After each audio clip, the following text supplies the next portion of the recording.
মুন্সিগঞ্জের শ্রীনগর উপজেলার কামারগাঁও আল আমিন ইসলামিয়া আলিম মাদ্রাসায় ছাত্র অভিভাবক সমাবেশ অনুষ্ঠিত হয়েছে। সকালে মাদ্রাসা প্রাঙ্গণে এ সমাবেশ অনুষ্ঠিত হয়।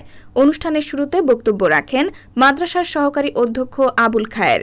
মাদ্রাসার সভাপতি মোহাম্মদ আব্দুল রাজ্জাক মোরলের সভাপতিত্বে Alemon Nesa pre cadet and high স্কুলের অধ্যক্ষ ইউসুফ আলী রানা, বৈষম্য বিরোধী ছাত্র আন্দোলনের সমন্বয়ক বিদ্যান মৃধা, মোহাম্মদ শহীদুল ইসলাম সহ শিক্ষক শিক্ষার্থী এবং বৈষম্য বিরোধী ছাত্র আন্দোলনের নেতৃবৃন্দরা উপস্থিত ছিলেন।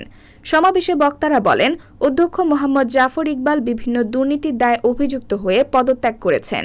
তার পদত্যাগ কার্যকর করে তার উপযুক্ত শাস্তির দাবি করেন এবং আমাদের প্রাণপ্রিয় বড় হুজুর হজরত মাওলানা শাইখ মোহাম্মদ আব্দুল সাত্তার রহমাতুল্লাহি আলাইহি অত্র প্রতিষ্ঠানটি তিল তিল করে গড়ে তুলেছেন।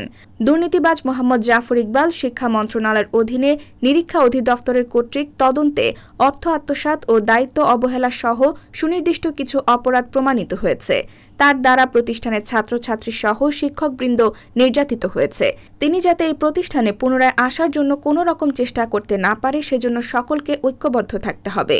অনুষ্ঠান শেষে ছাত্রছাত্রীদের অর্ধবার্ষিক পরীক্ষার ফলাফল ও মার্কশিট প্রদান করা হয় এবং ইসলামী সঙ্গীত পরিবেশন করেন কলরব শিল্পী গোষ্ঠী।